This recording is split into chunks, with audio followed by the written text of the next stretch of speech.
आज हम लोग एटॉमिक स्ट्रक्चर के अंतर्गत हुंड्स रूल पढ़ेंगे। हमने पहले के वीडियो में जिसमें क्वांटम नंबर था ये देखे थे कि क्वांटम नंबर कितने प्रकार के होते हैं और क्वांटम नंबर से हम लोग क्या क्या जानकारी प्राप्त करते थे। ये देखे थे कि क्वांटम नंबर 4 प्रकार के होते हैं। एक होता था प्रिंसिपल क्वांटम नंबर, दूसरा होता था एजीमुथल क्वांटम नंबर, तीसरा होता था मैग्नेटिक क्वांटम नंबर और चौथा होता था क्या, spin quantum number. Quantum number के बारे में ये भी हम लोग कहे थे कि ये क्वांटम नंबर पार्टिकुलर इलेक्ट्रॉन का पहचान पत्र होता था, या ये कहते थे कि ये इलेक्ट्रॉन का आइडेंटिटी कार्ड होता था। और इस चारों क्वांटम नंबर के सहायता से हम किसी भी पार्टिकुलर इलेक्ट्रॉन का पहचान कर सकते हैं। लेकिन क्वांटम नंबर क्या बताता है, इससे इलेक्ट्रॉन की पहचान नहीं होगी। जैसे मान लो सपोज करो हमारे पास, हम ये जानते हैं कि ये न्यूक्लियस होता है, न्यूक्लियस में न्यूट्रॉन और प्रोटॉन होंगे और इसके चारों तरफ इलेक्ट्रॉन सर्कुलर ऑर्बिट में रोटेट करते हैं। तो प्रत्येक इलेक्ट्रॉन हर दृष्टि से समान होंगे। तो अगर मान लो कोई इलेक्ट्रॉन सपोज करो यहाँ है, कोई इलेक्ट्रॉन यहाँ है और कोई इलेक्ट्रॉन यहाँ है, तो जब इलेक्ट्रॉन अलग अलग स्थान पर होंगे तो देखो इस इलेक्ट्रॉन की दूरी अलग होगी न्यूक्लियस से, इसकी दूरी अलग होगी, इसकी दूरी अलग होगी। हम लोग इलेक्ट्रॉन में पहचान नहीं कर सकते। तो सबसे पहला काम ये होता है कि ये लोकेट करना कि ये इलेक्ट्रॉन कौन सा है, कहाँ का इलेक्ट्रॉन है। तो जब हम इलेक्ट्रॉन को लोकेट कर लेंगे तभी हम इसका क्वांटम नंबर बतला सकते हैं। तो ये एक साइंटिस्ट थे जिनका नाम था हुंड्स। इन्होंने इलेक्ट्रॉन को लोकेट करने का तरीका बतलाया कि किस नंबर का इलेक्ट्रॉन कहाँ पर स्थित होगा। और जब हम इस इलेक्ट्रॉन को लोकेट कर लेंगे तो फिर ये बता सकते हैं कि इसका क्वांटम नंबर क्या होगा, या फिर आगे के प्रोसेस को हम लोग बतला सकते हैं। यहाँ पर हम लोग कुछ तत्वों के इलेक्ट्रॉनिक कॉन्फ़िगरेशन का उपयोग करेंगे। इलेक्ट्रॉनिक कॉन्फ़िगरेशन आपको अलग वीडियो में, जिसका हेडिंग होगा एटॉमिक स्ट्रक्चर इलेक्ट्रॉनिक कॉन्फ़िगरेशन, उसमें आपको इलेक्ट्रॉनिक कॉन्फ़िगरेशन लिखना सिखाया गया है। हम लोग कुछ जो होगा एलिमेंट का इलेक्ट्रॉनिक कॉन्फ़िगरेशन यूज करेंगे, ये मानते हुए कि आप उन तत्वों के या उन एलिमेंट का इलेक्ट्रॉनिक विन्यास जानते हैं। जैसे मान लो सपोज करो सबसे पहला एलिमेंट होता है हाइड्रोजन, जिसका एटॉमिक नंबर होगा कितना, 1। अब इसका अगर विन्यास लिखते हैं, कॉन्फ़िगरेशन लिखते हैं, तो ये होता है 1s1। अब देखिए हमने क्वांटम नंबर में देखा था कि जब भी हम s ऑर्बिटल को बनाते हैं तो मात्र एक बॉक्स से इंडिकेट करते हैं और इस तरह से ये रिप्रेजेंटेशन होता था किसका, s ऑर्बिटल का। यहीं पर हुंड्स ने स्पिन क्वांटम नंबर में एक नियम दिया था कि किसी भी ऑर्बिटल में इंटर करने वाला पहला इलेक्ट्रॉन, इसका रोटेशन क्या होता है, क्लॉकवाइज होगा। तो अगर ये पहला इलेक्ट्रॉन है तो इसका रोटेशन क्लॉकवाइज होगा। और ये हो गया हाइड्रोजन का इलेक्ट्रॉनिक कॉन्फ़िगरेशन, और ये हो जाएगा क्या, हाइड्रोजन का बॉक्स डायग्राम। अब मान लो दूसरा एलिमेंट देखो हीलियम, एटॉमिक नंबर होता है 2, कॉन्फ़िगरेशन होगा क्या हमारा 1s2, यानी फर्स्ट ऑर्बिट के s ऑर्बिटल में 2 इलेक्ट्रॉन। देखिए ये हो गया पहला इलेक्ट्रॉन। और ये कहे थे कि जब दूसरा इलेक्ट्रॉन पहले इलेक्ट्रॉन को पेयर अप करेगा तो इसका रोटेशन क्या हो जाएगा, एंटी क्लॉकवाइज, और ये हो जाएगा आपका बॉक्स डायग्राम किसका, हीलियम का। इसके बाद तीसरा एलिमेंट आओ, एटॉमिक नंबर होता है 3, एलिमेंट होगा लिथियम, कॉन्फ़िगरेशन होगा 1s2 2s1। तो 1s में देखिए ये हमारा क्या हो गया, 2 इलेक्ट्रॉन तो इस तरह से रहेगा। ये देखो दूसरा ऑर्बिटल हो गया किसका, 2s का। तो ये जो तीसरा इलेक्ट्रॉन था, ये तीसरा इलेक्ट्रॉन 2s ऑर्बिटल में भरने वाला पहला इलेक्ट्रॉन होगा, इसलिए इसका स्पिन हो जाएगा हमारा क्या, क्लॉकवाइज। इसके बाद चलो बेरिलियम, एटॉमिक नंबर होंगे 4, कॉन्फ़िगरेशन हो जाएगा 1s2 2s2। अब देखिए ये हो गया हमारा 1s2। अब ये बॉक्स था हमारा किसका, 2s का। ये हो गया तीसरा इलेक्ट्रॉन। चौथा इलेक्ट्रॉन ये क्या करता है, पहले वाले इलेक्ट्रॉन को यानी तीसरे इलेक्ट्रॉन को पेयर अप करता है, तो इसका रोटेशन हो जाएगा, स्पिन हो जाएगा क्या, एंटी क्लॉकवाइज। ये हो जाएगा बेरिलियम का बॉक्स डायग्राम। अब ये आते हैं बोरॉन, एटॉमिक नंबर 5, कॉन्फ़िगरेशन होगा 1s2 2s2 2p1। अब देखिए ये बॉक्स हो गया हमारा क्या, 1s का, ये बॉक्स हो गया क्या, 2s का। 4 इलेक्ट्रॉन भर लिए। अब देखो p ऑर्बिटल जब बनाते थे तो याद करो p ऑर्बिटल का मैग्नेटिक फील्ड में 3 ओरिएंटेशन होता था, तो हम इसको 3 भाग में बांटते थे। ये होता था, एक होता था px, दूसरा होता था py और तीसरा होता था क्या, pz। और ये कहे थे कि तीनों की एनर्जी समान होगी। तो अब तीनों की एनर्जी समान है तो देखो इस तीनों को हम एक लाइन से इंडिकेट करते हैं। यहां देखिए ये हो गया 1s, ये हो गया 2s, ये हो गया 2p, ये एक ऑर्बिटल हो गया, ये दूसरा ऑर्बिटल हो गया। तो जब इस दोनों ऑर्बिटल को बनाते हैं तो देखो बीच में कुछ स्पेस छोड़ देते हैं और ये स्पेस एनर्जी डिफरेंस को बताता है, यानी 1s और 2s के बीच कुछ ना कुछ एनर्जी डिफरेंस है। अब ये मान लो ये हो गया 2s और ये हो गया 2p, फिर इसके बीच हम लोग कुछ स्थान छोड़ देते हैं, ये 2s और 2p के बीच एनर्जी डिफरेंस को बतलाता है। लेकिन जब 2p के 3 ऑर्बिटल बनाते हैं तो इसके बीच कोई स्थान नहीं छोड़ते, यानी इस तीनों की एनर्जी क्या होगी, समान होगी। तो अगर 5वां इलेक्ट्रॉन इस ऑर्बिटल में इंटर करता है तो इस ऑर्बिटल में इंटर करने वाला ये पहला इलेक्ट्रॉन होगा, तो इसका स्पिन क्या हो जाएगा, क्लॉकवाइज। और इस तरह से ये हो जाएगा बोरॉन का कॉन्फ़िगरेशन और ये हो जाएगा क्या, बोरॉन का विन्यास। ये बॉक्स डायग्राम। अब यहां तक देखो एटॉमिक नंबर 5 तक इलेक्ट्रॉन के डिस्ट्रीब्यूशन में कहीं कोई परेशानी नहीं हो रहा था या फिर कहीं कोई अल्टरनेट व्यवस्था नहीं आ रहा था। अब देखिए जैसे ही एटॉमिक नंबर 6 कार्बन पर आते हैं, ये हो जाएगा कॉन्फ़िगरेशन 1s2 2s2 2p2। अब देखो ये हो गया क्या, 1s2, ये देखिए ये हो गया क्या, 2s2। अब यहां देखो ये बना देते हैं क्या, 2p बना देते हैं। ये हो गया 5वां इलेक्ट्रॉन। अब अगर छठा इलेक्ट्रॉन इस ऑर्बिटल में भरता है तो छठा इलेक्ट्रॉन अगर इस ऑर्बिटल में भरेगा तो इस ऑर्बिटल में भरने वाला पहला इलेक्ट्रॉन होगा, तो इसका स्पिन हो जाएगा क्या, क्लॉकवाइज। अब इसका देखो एक और अल्टरनेट व्यवस्था हो सकता है, और ये अल्टरनेट व्यवस्था ये हो सकता है कि देखिए ये तो हो गया 5वां इलेक्ट्रॉन।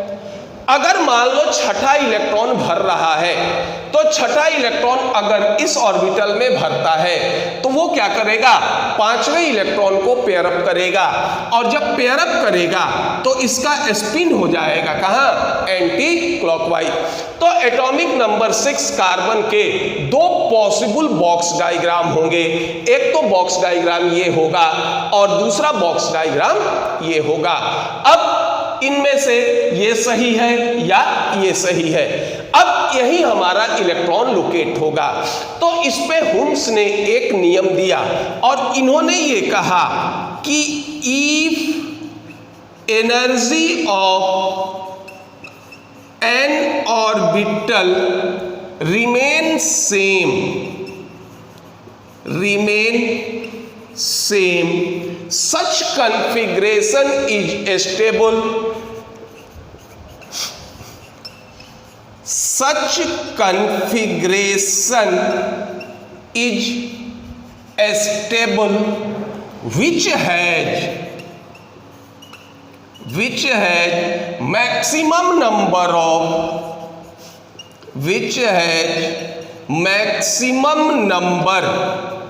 ऑफ अनपेयर्ड इलेक्ट्रॉन, या फिर इसको दूसरा कह सकते हो, has maximum value, has maximum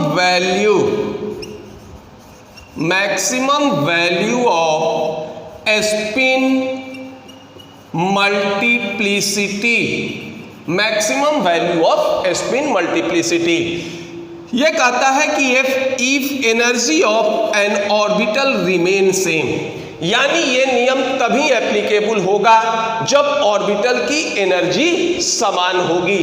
यानी ये 1s और 2s पर एप्लीकेबल नहीं होगा, 2s 2p पे एप्लीकेबल नहीं होगा, ये एप्लीकेबल होगा कब, ये तीनों p ऑर्बिटल की एनर्जी समान है, ये यहां एप्लीकेबल होगा। तो कहता है कि वही कॉन्फ़िगरेशन स्थायी होगा जिसमें अनपेयर्ड इलेक्ट्रॉन की संख्या क्या होगी, मैक्सिमम होगी। तो अब देखो, जो ऑर्बिटल कंप्लीटली फिल्ड हैं, जैसे s ऑर्बिटल में मैक्सिमम 2 इलेक्ट्रॉन रहते हैं, p में 6, d में 10 और f में 14। तो अगर maximum number of electron present in an orbital अगर फिक्स होता है तो उसमें अनपेयर्ड इलेक्ट्रॉन की संख्या 0 होगी। यानी अगर s ऑर्बिटल में 2 इलेक्ट्रॉन हो, अनपेयर्ड इलेक्ट्रॉन 0 होगा। अगर p ऑर्बिटल में 6 इलेक्ट्रॉन हो, अनपेयर्ड इलेक्ट्रॉन की संख्या क्या होगी, 0 होगी। d में अगर 10 इलेक्ट्रॉन हो तो अनपेयर्ड इलेक्ट्रॉन की संख्या क्या होगी, 0 होगी। और f में अगर 14 इलेक्ट्रॉन होगा तो भी अनपेयर्ड इलेक्ट्रॉन की संख्या 0 होगी। लेकिन ये जो maximum number of electron in an orbital है, अगर इससे कम होता है तो फिर अनपेयर्ड इलेक्ट्रॉन की संख्या कुछ न कुछ होगी, और वही विन्यास स्थायी होगा जिसमें अनपेयर्ड इलेक्ट्रॉन की संख्या मैक्सिमम हो। तो देखो, अगर ये कॉन्फ़िगरेशन लेकर चलते हो तो ये क्या हो गया, नंबर ऑफ अनपेयर्ड इलेक्ट्रॉन, इसकी संख्या कितनी हो गई, 2। और इसमें देखो ये क्या हो गया, नंबर ऑफ अनपेयर्ड इलेक्ट्रॉन, इसकी संख्या क्या हो गई, 0। तो ये कॉन्फ़िगरेशन सही होगा, ये कॉन्फ़िगरेशन सही नहीं होगा। और इसको बनाने का सबसे आसान तरीका या दूसरा तरीका हमने ये कहा कि maximum value of spin multiplicity. तो देखो, ये होता है स्पिन मल्टीप्लिसिटी, ये बराबर होता है 2s + 1, जहां s बराबर होता है क्या, सम ऑफ स्पिन क्वांटम नंबर। अगर मान लो क्लॉकवाइज है तो +½ एंटी क्लॉकवाइज है तो -½ अब अगर इस कॉन्फ़िगरेशन के लिए लेकर चलते हो, मान लो अगर हम देखो इस कॉन्फ़िगरेशन के लिए अगर हम लेकर चलते हैं, ठीक, s बराबर कितना होगा, +½ ++½ ठीक, ये हो गया कितना, 1। तो स्पिन मल्टीप्लिसिटी ये बराबर हो जाएगा कितना, 2 × 1 + 1, ये बराबर हो जाएगा किसके, 3 के। अगर अनपेयर्ड इलेक्ट्रॉन की संख्या 2 होगी तो स्पिन मल्टीप्लिसिटी का मान क्या होगा, 3। और अगर मान लो ये कॉन्फ़िगरेशन हम लेकर चले थे तो इसका हो जाएगा +½ इसका होगा -½ तो s बराबर होगा +½ -½ ये बराबर हो गया कितना, 0। s बराबर हो गया 2 × 0 + 1, तो स्पिन मल्टीप्लिसिटी का मान हो जाएगा कितना, 1। इसमें देखो स्पिन मल्टीप्लिसिटी इसका मान हो गया 3, और इसमें देखिए स्पिन मल्टीप्लिसिटी का मान हो गया कितना, ये वैल्यू हो गया 1। तो ये कॉन्फ़िगरेशन अस्थाई होगा, यानी ये इसका बॉक्स डायग्राम होगा, ये सही नहीं होगा। इसको दूसरे रूप में भी ये कह सकते हो कि अगर ऑर्बिटल की एनर्जी समान हो तो इलेक्ट्रॉन क्या होंगे, पहले एक एक करके भरेंगे, तब जाके क्या होगा, पेयरअप होगा। क्योंकि जब इलेक्ट्रॉन एक एक भरेंगे तो उस स्थिति में अनपेयर्ड इलेक्ट्रॉन की भी संख्या क्या होगी, मैक्सिमम होगी। अब ये देखो स्पिन मल्टीप्लिसिटी का मान क्या है, ये निर्भर करेगा किस पर, एस पर, सम ऑफ स्पिन क्वांटम नंबर पर। तो जब इलेक्ट्रॉन अनपेयर्ड होंगे तो एस का वैल्यू अधिक होगा या सम ऑफ स्पिन क्वांटम नंबर का मान अधिक होगा, तो स्पिन मल्टीप्लिसिटी का मान भी अधिक होगा। और इस तरह से अगर ऑर्बिटल की एनर्जी समान होगी तो इलेक्ट्रॉन पहले एक एक भरेंगे, तत्पश्चात क्या होंगे, ये पेयर अप होंगे। ये भी स्टेटमेंट क्या होगा, हुम्स रूल ऑफ मैक्सिमम मल्टीप्लिसिटी का होगा। अब हम लोग ये देखते हैं कि इसको लोकेट किस तरह से करते हैं, इसको पकड़ते किस तरह से, पहचान किस तरह से करते हैं। तो पहले इसको नोट डाउन कर लीजिए। अब ये करते हैं कि मान लीजिए एक हम कॉन्फ़िगरेशन लिखते हैं और ये कॉन्फ़िगरेशन कुछ बड़े एटॉमिक नंबर का हम लिख रहे हैं और ये एटॉमिक नंबर है, मान लो ये क्वेश्चन हम लेके चल रहे हैं स्कैंडियम, एटॉमिक नंबर हो गया कितना, 21। अब ये इसमें कहता है कि find the 14th, 19th and 21th, इसके पहले भी ले लो, ये हो जाएगा 11th, 14th, 19th and 21th electron. ये कहता है कि स्कैंडियम जिसमें एटॉमिक नंबर कितना है, 21, तो नेचुरल है कि इसमें 21 इलेक्ट्रॉन होंगे। तो ये कहता है कि आपको ये पकड़ना कि 11वां इलेक्ट्रॉन कौन है, 14वां इलेक्ट्रॉन कौन है, 19वां इलेक्ट्रॉन कौन है और 21वां इलेक्ट्रॉन कौन है। किस तरह से हम इसको लोकेट करेंगे, देखो सबसे पहले स्कैंडियम का इलेक्ट्रॉनिक कॉन्फ़िगरेशन लिख लेते हैं। ये पहले भी कहे थे कि किस तरह से इलेक्ट्रॉनिक कॉन्फ़िगरेशन लिखते हैं, ये आपको इलेक्ट्रॉनिक कॉन्फ़िगरेशन के वीडियो में मिलेगा। जिनको इसके बारे में कठिनाई हो कि किस तरह से इलेक्ट्रॉनिक कॉन्फ़िगरेशन लिखते हैं, वो electronic atomic structure, electronic configuration, इसमें ये देख सकते हैं कि किस तरह से इलेक्ट्रॉनिक कॉन्फ़िगरेशन लिखा जाता है। इसका कॉन्फ़िगरेशन होगा, देखो 1s2, 2s2, 2p6, 3s2, 3p6, 4s2 और ये हो गया 3d1। ये 21 इलेक्ट्रॉन का अरेंजमेंट हो गया। फर्स्ट ऑर्बिट के s ऑर्बिटल में 2 इलेक्ट्रॉन, सेकेंड ऑर्बिट के s ऑर्बिटल में 2 इलेक्ट्रॉन, सेकेंड ऑर्बिट के p ऑर्बिटल में 6 इलेक्ट्रॉन, थर्ड ऑर्बिट के s ऑर्बिटल में 2, p में 6, फोर्थ ऑर्बिट के s ऑर्बिटल में 2 इलेक्ट्रॉन और थर्ड ऑर्बिट के d ऑर्बिटल में 1 इलेक्ट्रॉन। अब देखो बॉक्स डायग्राम बना रहे हैं। ये देखिए, ये हो गया 1s का बॉक्स, ये हो गया क्या 2s का बॉक्स। हमने ये देखा था कि s ऑर्बिटल का मैग्नेटिक क्वांटम नंबर m का मान 1 होता है, इसलिए एक बॉक्स। p का कितना मान होता था, 3 होता था, तो हम इसको 3 भाग में बांटते थे।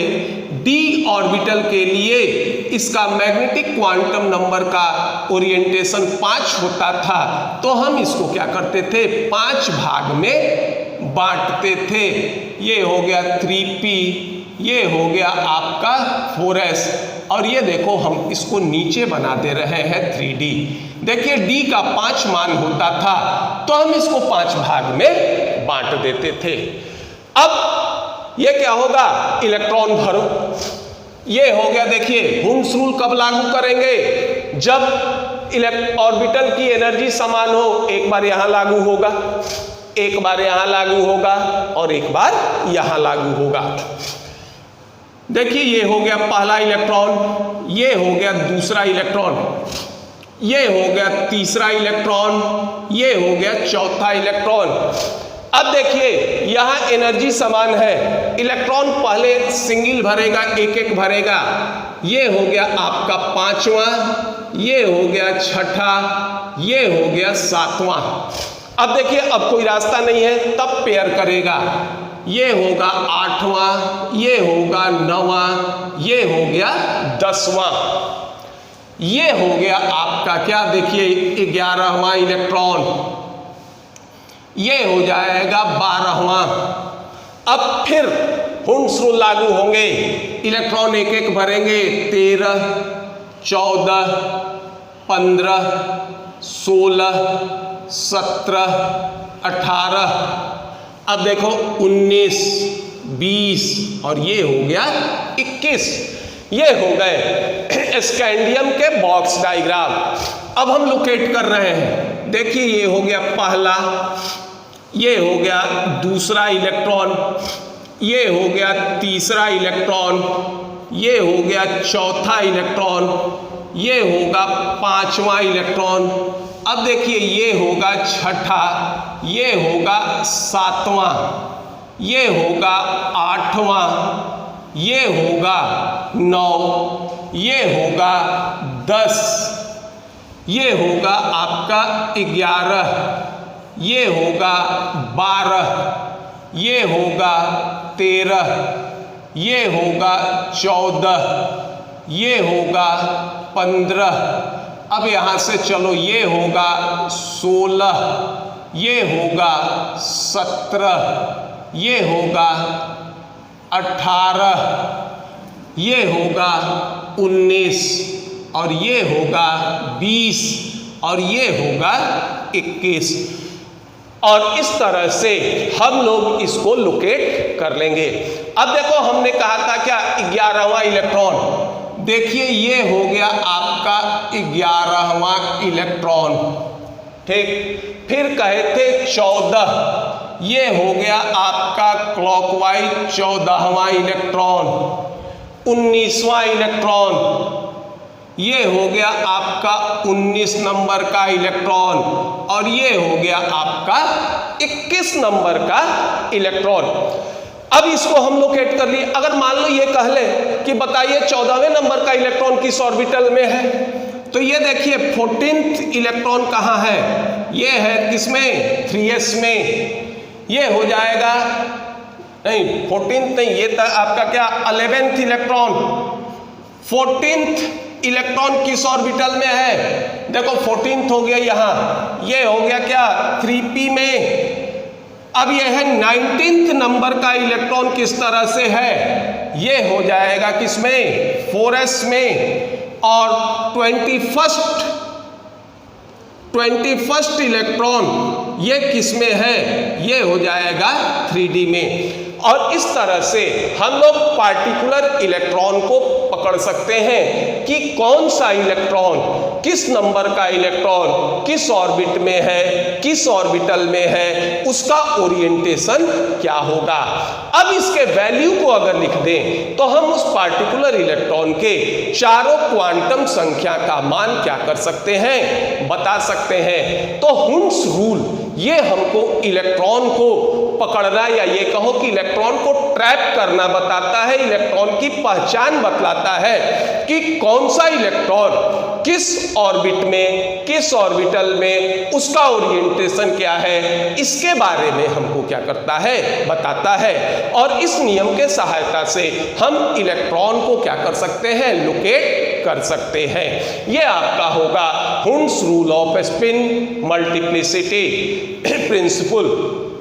अगर आपको ये वीडियो पसंद आए तो लाइक कीजिए, सब्सक्राइब कीजिए। धन्यवाद।